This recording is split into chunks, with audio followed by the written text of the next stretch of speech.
예, 오늘은 우리가 책에 보시면 기독교 기본 진리 35페이지 쪽이 되겠습니다. 예.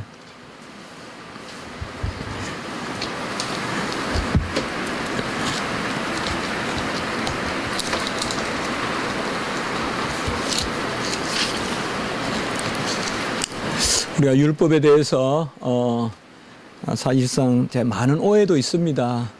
대체로 율법이라면 이제 부정적으로 생각하는 경향이 많고요. 예. 율법은 우리의 죄를 덜쳐내고 또 어떤 저주의 도구고 정죄하는 어떤 그러한 부분으로 우리가 율법을 많이 생각하기 쉽습니다. 그러나 하나님이 모든 것을 다 선하게 주셨고 율법 역시 하나님께서 우리에게 선하게 주신 것입니다. 하나님은 인류를 지으시고 인류와 이제 약속을 맺으시는데 그걸 우리가 언약이라고 하는데요. 바로 하나님께서 아담과 특별히 언약을 맺으셨죠. 그때 아담과 하와는 사실 무조건 불순종했습니다. 무조건 불순종했습니다. 그래서 먹을 것이 없어도 아니요, 또 지혜가 부족해서도 아니요, 하나님께서 금하신 것을 그저 먹었습니다. 거꾸로 말하면 하나님의 요구는 어떻게 보면 무조건 순종입니다. 하나님께서는 다 주셨기 때문에, 달리 말하면 지으셨기 때문에 무조건 순종을 요구하십니다. 무조건 순종에 대해서 우리는 사실상 무조건 불순종하는 그러한 경향이 있습니다. 여기 무조건이라는 말은 이유 없이 그냥 거역하고 보는 것입니다. 이유 없이 거역하는 것입니다. 우리가 평소에도 보면 예스맨이 있고 또 노맨이 있는데 예스 하는 사람은 그냥 일단은 예스 해놓고 또 문제를 풀어가죠. 예. 옛날에 보면 저하고 우리 구승민 전도사님 지금 목사님이신데 그분의 특징은 만드는 게 없어요. 전부 예예요, 예. 그래서 저하고 면담을 하면서 이제 신학교 입학해서 첫 면담을 하면서 뭐 전부 이렇게 긍정적으로 이야기해서 그래서 그 자리에서 그냥 다음에 우리 고향에 놀러 한번 오시라 그렇게까지 연결이 돼가지고 어떻게 제 조교도 됐고 그래서 제가 그 고향까지도 가고 이제 그렇게 했습니다.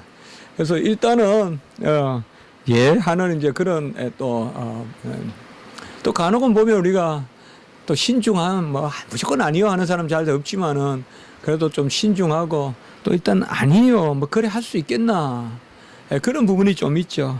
저 같은 사람입니다. 저 같은 사람은 보면 좀 뭐라 그럴까요? 많은 것을 못 보고 자라서 그런가요? 또 시골에서 자라서 그런가요? 뭔가 이렇게 별다른 일들을 새로운 일들을 이렇게 해보려는 그런 것들이 좀 부족합니다. 제가 보면. 그 제가 많이 느끼거든요.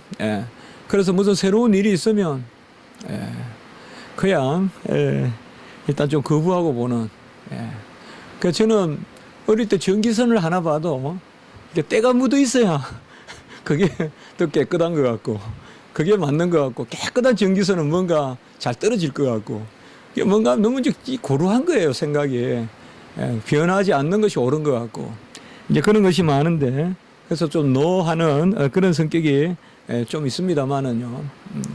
사실상 하나님이 우리를 지으실 때는 사실상 예스 펄슨으로 지은 것입니다. 하나님의 말에 대해서는 무조건 예스 하라, 예스 펄슨으로 지으시고 예스 할 만한 조건을 주신 것입니다. 배가 고픈데 따먹지 마라 하면 그것이야 우리가 예스할 수 없는 부분인데 다 먹게 해놓고 먹지 마라 하시니 그것은 어떻게 보면 먹음과 관계가 없는 것이죠. 선과 악을 알게 하는 나무의 실과는 그것은 배부름과 관계가 없습니다. 또한 다 알게 하시고 이제 그 이상은 알지 말라고 하시니 그것은 어떻게 보면 지혜롭게 하는 나무가 아닙니다.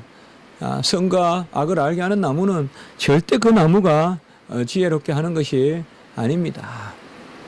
사실상 우리가 넓은 공간이나 작은 공간 그것은 우리가 살 수 있어요. 그러나 이 자족하는 마음을 살 수가 없잖아요. 그렇지 않아요? 아무리 넓어도 불평할 수 있고요. 아무리 좁아도 만족할 수 있어요. 정말 기도를 많이 해서 아주 좁은 방에서 살면서도 찬송할 수 있다면 그게 사도 바울과 같이 옥중에서도 찬송할 거예요. 우리는 최소한 어느 여건 가운데서는 찬송이 나오죠. 집이 있어야 되고 자유가 있어야 되고. 그러나 사도 바울 같은 경우는 이미 그런 걸 넘어서 있죠. 아무리 좁아도 그런 것에 개의치 않죠. 그게 이제 바로 그런 경우에도 찬송을 하거든요. 사실상 어떻게 보면 이 땅의 삶은 사실 다양하고 다변해서 우리가 조건을 맞추어서 다 살 수가 없습니다. 중요한 것은 우리 마음을 바꿔야 돼요. 마음을 바꿔야 돼요. 제가 독립 그 기념관 자꾸 이야기해서 좀 그런데요. 거기도 보니까 역시 또 좁은 데 사람을 가둬놓고 제가 그 좁은 데 갇히는 걸 견딜 수 없는데 그때 그 생각을 해보는 거예요. 참 내가 저런 좁은 데 갇혀도 여호와를 찬미할 수 있을까? 참 그런 생각을 해보는 거예요. 간혹은 내가 집에 있으면서 하루 종일 집에 안 나가고 어떨 때는 이틀도 안 나가고 이렇게 살 때도 있거든요. 방을 안 떠나고. 그런 거는 왜 편안하게 이틀을 지내면서 감옥에 갇히면 왜 하루도 힘들어 하느냐. 이런 거 이렇게 생각해 보면 사람은 어떤 조건이라기보다 상태거든요. 마음의 상태. 어떤 하나님 앞에서 우리가 가지고 있는 마음 상태거든요. 아무리 넓어도 좁다라고 불평할 수 있고 아무리 좁아도 감옥이라도 사도 바울과 같이 찬미할 수 있거든요. 고강 대실에 살아도 덥니 할 수도 있고 좁니 하면서 매일 불평할 수 있잖아요. 정말 제가 애굽에 거기 갔을 때 정말 지나갈 수가 없어요. 다 마스크 써야 돼요. 쓰레기통이에요. 쓰레기도 보통 쓰레기가 아니에요. 그냥 사람들이 사는데 여러분 제가 지금 표현하면요. 제가 지금 생각만 해도 그래요. 한마디로 이거는 어떤 짐승도 그런 더러운 걸 만들어낼 수 없어요. 사람만이 만들어낼 수 있는 더러움이에요. 그 가운데 사네요. 쓰레기 뜸이에요. 쓰레기를 하치하는 곳인데 온갖 게 다 있어요. 막 짐승이고 악취 때문에 지나갈 수가 없어요. 그런데 그곳을 지나면 바로 교회가 있어요. 그 교회에서 찬송을 부르고 평화로운 예배를 드리는 거죠. 이제 그걸 보면 제가 애국가 이렇게 갔지만 신앙적으로 가장 기억에 오래 남는 건 그곳이거든요. 그런 조건을 넘어서서 그때 또 아주 더울 때 뭐 그쪽은 통상 덥지만은 카이로에서 멀리 떨어진 것도 아니에요. 우리나라로 하면 난지도 좀 되는데요. 난지도 옛날로 말하면 쓰레기 하치장 하는데 이제 거기에 가 보면 이제 그런 게 있는데 정말 안 토하고 못 지나간다 그러는데 진짜 맞더라고요. 그래서 저도 앵간히 그래도 나는 어릴 때부터 뭐 시골서 자라서 생각했는데 그래도 뭐 마스크는 안 하고 가봤어요. 근데 정말 마스크 안 하고 지나가기 어려워요. 그 다음에 대수는 고개를 안 돌려야 돼요. 보면 저게 그냥 막 지에서 나오는 핏물 이런 게 막 흘러다녀요. 그냥 그게 또 자는 거예요. 아이가 누워 자고 있어요. 지금 애가 막 그런 모습들 뭐 이런 뭐 말할 수가 없어요. 뭐 씻는 건 아예 없어요. 또 배설물 없어요. 그냥 다 배설물이에요. 밟으면 다. 그런 곳에도 어떻게 찬미가 있을까?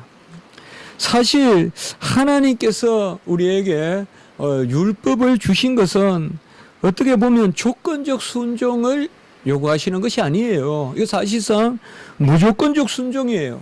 그냥 무조건적 순종이란 말이 뭔가 하면 다른 것이 아니라 하나님이 우리에게 채워주신다는 데 대한 말씀의 확정이에요. 하나님이 우리에게 채워주신다는 데 대한 말씀의 확정, 그것이 바로 율법의 의미입니다. 율법이라는 것은 바로 하나님이 우리에게 어느 수준의 인간이 되게끔 하나님이 질서를 주시고 복을 주시고 격을 마련해 주시는 것이 바로 율법입니다. 한마디로 법 없는 짐승같이 살지 말게 하시고 법의 수준에서 살게 하게 하시는 것입니다. 그래서 도둑질하지 말라고 했을 때 하나님은 이미 배부름을 주신다는 것입니다. 배부름을 주시는 하나님이 도둑질하지 말라고 하신다는 거예요. 이 두 차원이 같이 있어야 돼요. 하나님은 우리를 빈곤케 하시면서 도둑질을 못하게 하신다. 그래서 굶어 죽이신다. 이렇게 말하면 우리가 남의 것을 훔치도 될 겁니다. 그러나 에덴 동산에서부터 최초로 하나님이 법을 주실 때부터 하나님은 조건을 채워주시고 따먹지 말라고 했어요. 모든 실과를 먹으라 했고 이름을 지을 만큼 지혜롭게 했으니 지금보다 훨씬 아담이 지혜로워요. 우리보다. 우리는 짐승은 고사하더라도 풀포기 하나 자라는 거 우리는 몰라요. 생물학자는 알지. 그러나 아담은 다 알았다는 거예요. 그거를. 그래서 이름도 짓고 모든 사물의 소위 이치를 깨달았던 사람이에요. 하나님이 알게 하신 거거든요. 사실 죄는 바로 거기서 출발하는 거예요. 하나님이 채워주시고 하나님이 합당하게 요구하시는 것, 이것에 대해서 뒤틀리는 게 죄인 거예요. 달리 말하면 채워주셨다는 데 대한 확신이 없거나 채워주시는 것을 감사하지 못하거나 그러면서 죄의 빌미를 삼는 것입니다. 여러분, 우리가 분명한 것은 하나, 우리가 여기가 좀 덥지만은 이 더위는 아무것도 아닌 사람들이 있죠. 우리가 여기가 좁지만은 이 정도 좁은 것은 아무것도 아닌 사람들이 있죠. 너무나 넓은 거죠. 이 정도 넓이는. 그런 사람들이 있죠. 분명히 어떻게 보면 상당히 상대적인 거거든요. 우리 모든 것들이. 그래서 하나님은 자신의 어떠하심을 드러내고 그 가운데 우리를 향한 뜻을 드러내는데, 오늘 보면 바로 제목이 어떠하심과 뜻에 계신데, 하나님의 어떠하심은 오늘 말씀에 보면 채워주시는 거예요. 하나님께서. 오늘 말씀에 보시면 하나님께서 우리를 사랑도 하시고 또 하나님께서 공의롭게, 그리고 마지막 부분에 보시면 하나님께서 하늘의 별과 같이 많게 하시고, 하나님은 분명히 우리를 채워주시고 우리를 충만하게 채우시고 명령하십니다. 한 가지를 아시면 돼요. 하나님은 우리로부터 뭘 출발하게 하지 아니하세요. 우리로부터 출발되는 것은 악밖에 없어요. 죄밖에 없고 모든 선한 것은 다 하나님이 출발하시는 거예요. 하나님으로부터 출발하시는 거예요. 오늘 보십시오. 하나님의 뜻은 12절과 13절을 간단하게 한번 우리가 크게 살펴보면 여호와를 경외하고 사랑하고 섬기고, 여호와를 경외하고 12절에 보면, 그리고 또 여호와를 사랑하고 그리고 섬기고, 바로 여호와께서 그것을 요구합니다. 여러 단어들이 있지만 셋째 줄에 경외, 넷째 줄에 사랑, 그리고 다섯째 줄에 섬기라. 이것이 바로 하나님이 요구하시는 것입니다. 여호와를 경외하고 사랑하고 섬기라. 그리고 19절에 보면 나그네를 사랑하라 이렇게 되어 있습니다. 그래서 하나님이 우리에게 요구하시는 것은 결국 하나님 사랑과 이웃 사랑입니다. 나그네란 게 뭘까요? 낯선 사람이죠. 고대 족장 시대에서는 자기 내의 울타리 삶이죠. 우리 안에 무조건 바깥 사람 죽여버리거나 그냥 빼앗아 버려요. 그냥 무조건 길 가면 그냥 도적이 다 되는 거예요. 그게 이 정도 청동기 시대나 이 정도 문명이에요. 특별히 이 지역이 그래요. 그런데 이 시대가 그렇고요. 바로 나그네를 사랑하라. 그걸 지금 신명기에서 말씀하죠. 이 신명기는 이제 가나안 땅에 들어가서 이스라엘 백성에게 주시는 그런 율례죠. 출애굽기도 그렇고. 그래서 하나님의 뜻을 먼저 우리가 금방 말씀과 같이, 하나님의 뜻은 바로 12절과 13절에 하나님을 경외하고 사랑하고 섬기고, 그리고 13절에 보면 명령과 규례를 지키고, 이게 하나님의 뜻이고요. 이웃을 향한 또 하나님 사랑과 이웃을 사랑은 나그네를 사랑하라. 그러면 하나님은 이런 것을 요구하실 때 그저 요구하시느냐? 하나님의 어떠하심, 은혜가 있다 이 말이죠. 이 은혜가 특별히 오늘 말씀 15절에 보시면 택하셨다. 우리를 만민 중에 기뻐하셔서 택하셨다. 자, 택하심과 버려두심의 차이는 뭘까요? 버려두심은 이제 제 가운데 율법의 순종을 자신이 감당해야 되는 거예요, 사실. 이게 버려두심이에요. 택하심은 뭘까요? 동일한 율법을 감당해야 돼요. 택함 받은 백성이라고 율법에서 자유롭게 되는 거 아니에요. 법이 없어지는 거 아니에요. 택하신 백성은 은혜를 베푸셔서 그 율법을 감당케 하시는 거예요. 예수 그리스도가 그걸 이루시고, 그래서 먼저 하나님은 어떠하심을 드러내시는데 택하신 거예요. 15절에 기뻐하시고 사랑하신다 이 말이에요. 우리에게 사랑을 요구하시는 하나님, 먼저 기뻐하시고 우리를 사랑하시고 택하신다는 거죠. 항상 하나님의 법은 이거예요. 사실 먼저 명령했지만 사실상 오늘 후반부에 이 하나님의 어떠하심, 우리를 사랑하심, 이것이 먼저 드러나는 것입니다. 그래서 우리를 택하시고, 그리고 크고 능하고 두려우신 하나님이시고 정의와 사랑의 하나님이시라고 이후에 계속 나옵니다. 하나님은 크고 능하고 두려웠고 정의의 하나님이시지만은 그 가운데 사랑을 베푸시는 그 하나님이시다. 이것이 바로 율법에 기록되어 있는 것입니다. 그러므로 우리가 율법을 즐거워하라라는 말은 두 가지 의미가 있는 것입니다. 우리에게 명령하시는 하나님을 즐거워하라. 두 번째, 그 명령대로 채우시는 하나님을 즐거워하라. 바로 하나님의 명령을 받고 하나님이 채우심을 우리가 누리는 것입니다. 우리의 소망이 뭡니까, 여러분들? 최고의 소망이 뭡니까? 같이 합니다. 최고의 소망은 나 자신이다. 우리 자신이에요. 물론 우리 하나님 소망의 근원이죠. 나의 최고의 소망은 나 자신이에요. 내 옷 아니에요. 집 아니에요. 내 구원이에요. 내 영생이에요. 나머지는 다 세컨더리, 서더리 소망이에요. 그건 세컨더리, 서더리도 안 돼요. 만분의 천만분의 일도 안 돼요. 이병철 우리 회장 지금 계속 전에 사실상 의식이 없이 있잖아요. 깨어나면 마치 10초 잠잔 것 같이 깨어나겠죠. 아무 의식이 없잖아요. 무슨 소망이 있어요? 재물이 소망입니까? 여기 뭐 저는 장소가 없어서 하나님 앞에 기도하지만은 항상 그 박물관 같은 거 보면 참 부럽지만 그게 소망은 아니잖아요. 주인이 없이 그게 무슨 의미가 있어요, 사실. 그가 뭐 앞에 뭐 미술관이 무슨 소망이 있겠어요? 내 자신이 소망이거든요. 내 자신의 소망에 붙어 있는 게 뭐예요? 바로 율법이에요. 같이 합시다. 내 소유는 이것이니 여호와의 말씀을 지킨 것이니이다. 여호와의 말씀을 지킨 것이 내 본질에 가장 가까운 거예요.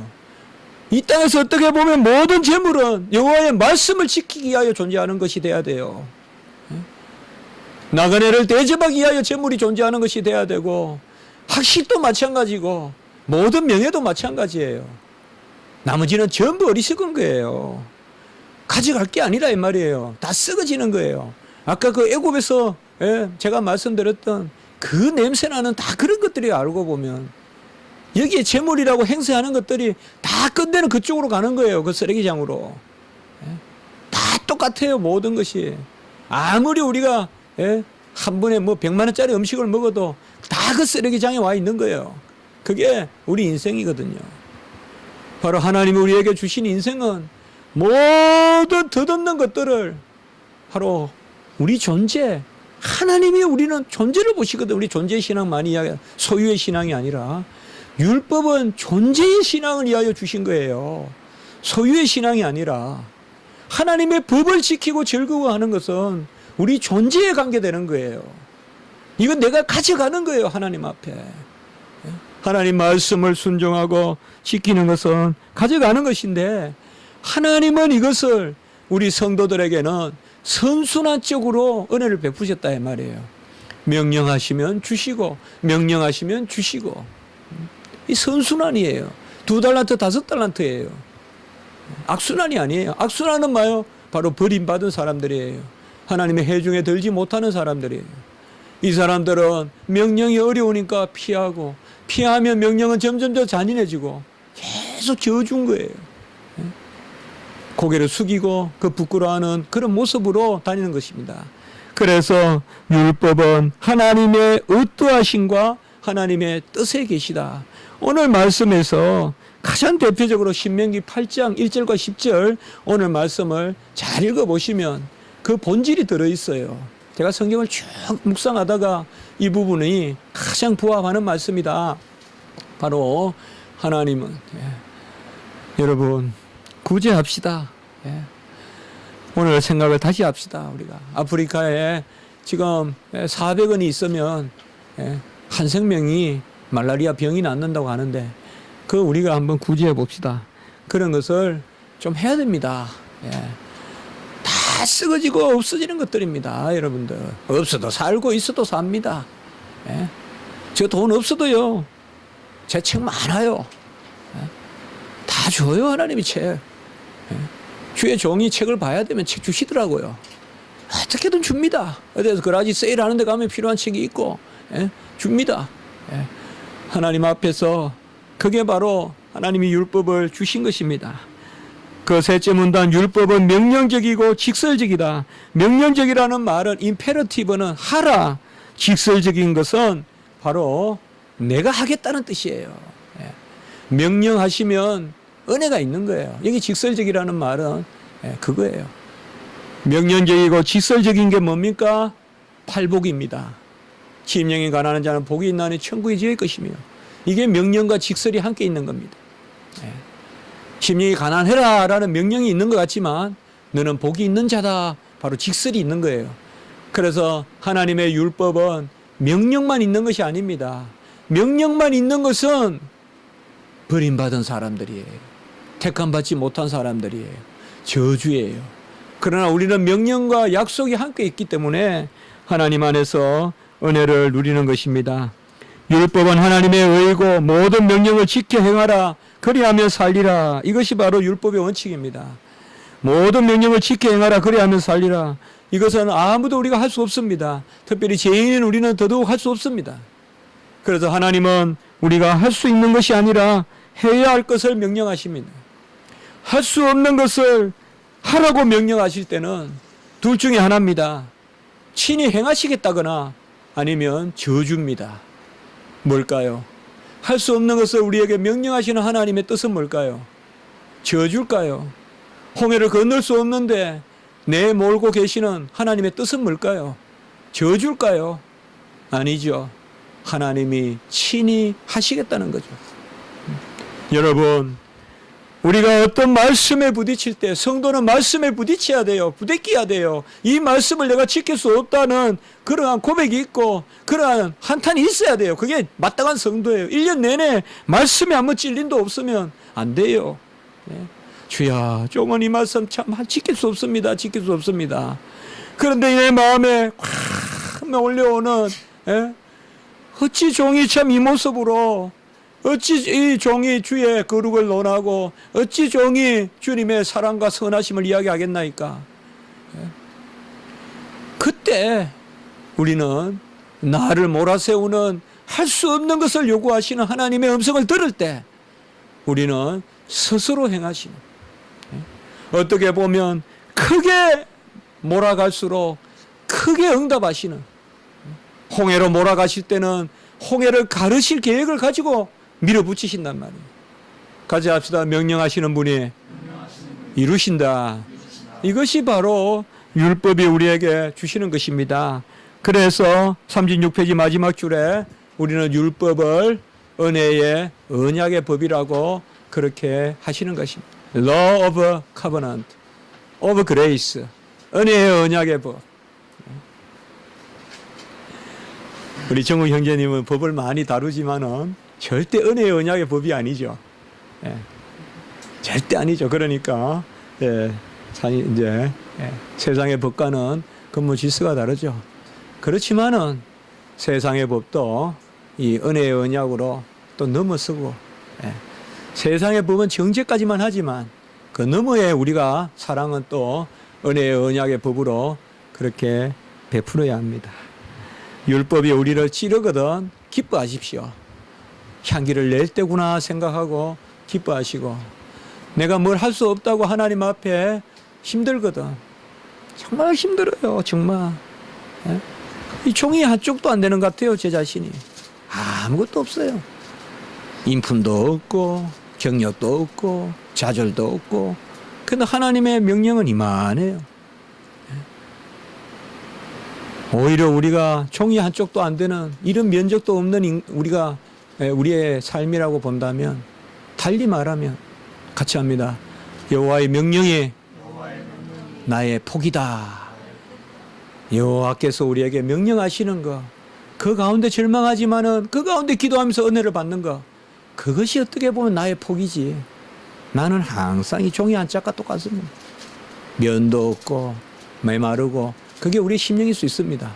하나님 앞에 맡기시고, 율법을 주신 것은 무조건 순종하라고 주셨습니다. 무조건 예하십시오. 하나님의 일은 무조건 예하십시오. 그리고 기다리십시오. 같이 합니다. 예하고 기다린다. 기다리십시오, 여러분들. 끝까지 기다리는 사람이 하나님의 백성이에요. 그것이 바로 시편, 우리가 히브리서 11장 이런 데 보면 나오는 말씀입니다. 하나님이 친히 행하심으로 이런 은혜가 있기를 바라는 것입니다. 한번 기도드리겠습니다. 거룩하고 자비로우신 하나님 아버지, 할 수 없는 것을 명령하여 주시니 감사합니다. 그 가운데 은혜로 이루어 주시니 참으로 감사합니다.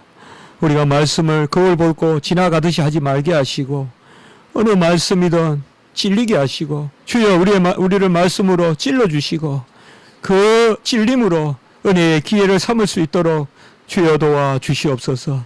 배치장 같고 땅에 붙어 있는 것 같은 정말 아버지여 우리의 모습들, 정말 하나님 우리에게 뼈도 주시고 살도 붙여주시고 가죽도 주시고 생기도 주시고 하나님의 백성으로 서게 하시고 여호와의 말씀을 쫓아 사는 순종의 백성이 될 수 있도록 주여 인도하여 주시옵소서. 모든 말씀의 언약의 복이 우리 성도님들에게 임하게 하시옵소서. 구주 예수 그리스도 이름으로 감사하며 기도드리옵나이다. 아멘.